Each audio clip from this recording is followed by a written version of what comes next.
Anxiety, filling up every space, no privacy. And silently, it could build and build until you finally see. Whoa, it's taking over, damn no closure, moving closer. No exposure, I just wanna be a loner. Some can't stay sober, looking over all their shoulders. Like moving boulders just to get out of the home. It sucks, I've had enough, I don't wanna feel the stuck under the rug, all my problems that I shove. I got nightmares in my head, I fear that the thoughts build up until I can't hear that my mind... दोस्तों, आपने मेरे कई video देखे होंगे पिछले, जिसमें मैंने आपको कुछ योगा और मेडिटेशन के बारे में बताया था।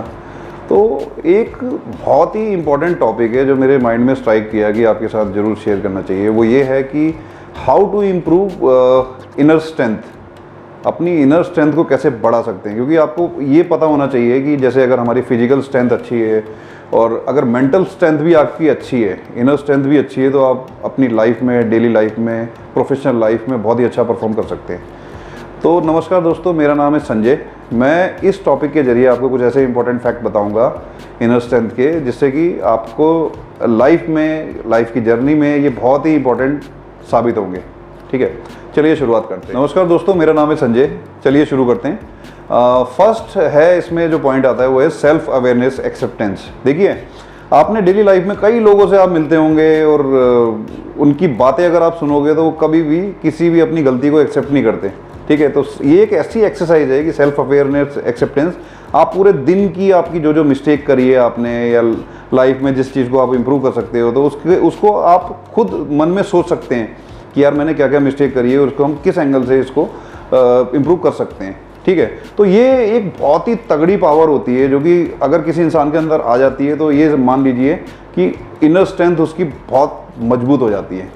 तो हमें इसमें क्या करना होता है कि हम एनालाइज करना चाहिए पूरे दिन की एक्टिविटी में हमने क्या क्या मिस्टेक करी है जिसको हम सुधार सकते हैं, या हमारी बात किसको बुरी लगी है, किस तरीके से हम उस बात को ठीक कर सकते हैं, या हमारी लैंग्वेज में कहाँ गड़बड़ी थी, या हमने जो अपने काम को परफॉर्म किया है उसमें कहाँ हमने मिस्टेक करी है, क्या रीज़न है कि जिसकी वजह से मान लीजिए कि हमने जल्दबाजी में काम किया, तो हम कैसे हम उसको स्टेबिलिटी के साथ, बिल्कुल पॉजिटिव माइंडसेट के साथ अच्छे से काम कर सकते हैं।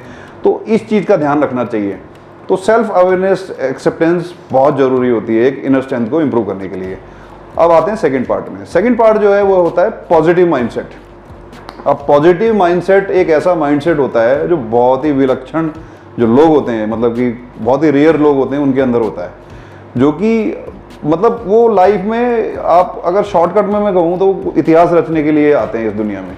ठीक है, तो पॉजिटिव माइंडसेट किन लोगों का होता है, उनके कुछ लक्षण होते हैं, वो मैं आपको बताता हूँ। जैसे वो उनका हमेशा जो फोकस होता है उनके गोल पे होता है।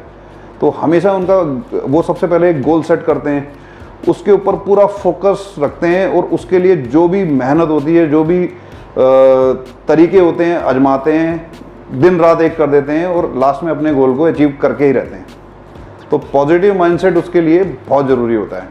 और इसी के अगर बी पार्ट की बात करें तो वो होता है challenge negative thoughts and replace them constructive ones. ठीक है, कभी भी तुम्हारे दिमाग में कोई नेगेटिव विचार चल रहा है, ठीक है, या फिर कोई गलत काम आप कर रहे हो अनजाने में या जानकर, ठीक है, तो उसको हमें एनालाइज करना चाहिए कि नहीं, ये हमें नहीं करना चाहिए। ठीक है, और हम उस गलत माइंडसेट को कैसे एक प्रोडक्टिव कंस्ट्रक्टिव माइंडसेट की तरफ चेंज करें, ये हमारी कोशिश होनी चाहिए। तो ये हमें पॉजिटिव माइंडसेट के लिए ये बहुत ज़रूरी होता है। तो इसको ज़रूर आजमाइएगा। ठीक है, और थर्ड जो आता है इंस्पायर अदर। लोगों को इंस्पायर करो अपनी बातों से, अपने बिहेवियर से, अपने एक्टिविटी से, ताकि लोग आपको समझें, आपके अच्छे गाइडेंस पे आगे बढ़ें। ठीक है, तो ये पॉजिटिव माइंडसेट की बातें थी। इसका एक थर्ड पार्ट जो आता है वो होता है गोल सेटिंग बिहेवियर। हम ना डेली लाइफ में कुछ ना कुछ टास्क परफॉर्म करते हैं। सपोज कीजिए आप जिम में जा रहे हैं, हमें बॉडी बनानी है अच्छी, अच्छा हेल्दी खाना खाना है, अच्छे से अपनी प्रोफेशनल लाइफ में परफॉर्म करना है। ठीक है, तो उसके लिए एक गोल सेटिंग बिहेवियर होना बहुत ज़रूरी है। गोल सेटिंग से आप क्या होता है, अपना टाइम टेबल अच्छे से बनाएंगे, तो आपको कैसे रेगुलराइज करने हैं अपने काम, कैसे टाइमली ख़त्म करने हैं, कैसे अपने गोल को अचीव करना है, तो इसके लिए गोल सेटिंग बिहेवियर बहुत ही इंपॉर्टेंट होता है। ठीक है, तो अब आते हैं इसके फोर्थ पार्ट पे। फोर्थ पार्ट जो होता है वो होता है हेल्दी हैबिट एडॉप्शन। ठीक है, आपको कभी भी ना इसके लिए एक सिंपल सा लॉजिक ये है कि नेगेटिव लोगों से दूर रहना है। ठीक है, अगर आप नेगेटिव लोगों से दूर रहेंगे और पॉजिटिव लोगों के साथ रहेंगे तो ऑटोमेटिकली आपकी हेल्दी हैबिट बनेगी। क्योंकि देखो, जैसी संगत वैसी रंगत, आपने सुना होगा, एक कहावत है। तो हमेशा पॉजिटिव लोगों के साथ आपको रहना है और हेल्दी हैबिट, उनकी जो हेल्दी हैबिट है उनको अडॉप्ट करना है और उससे अपनी लाइफ को आगे बढ़ाना है।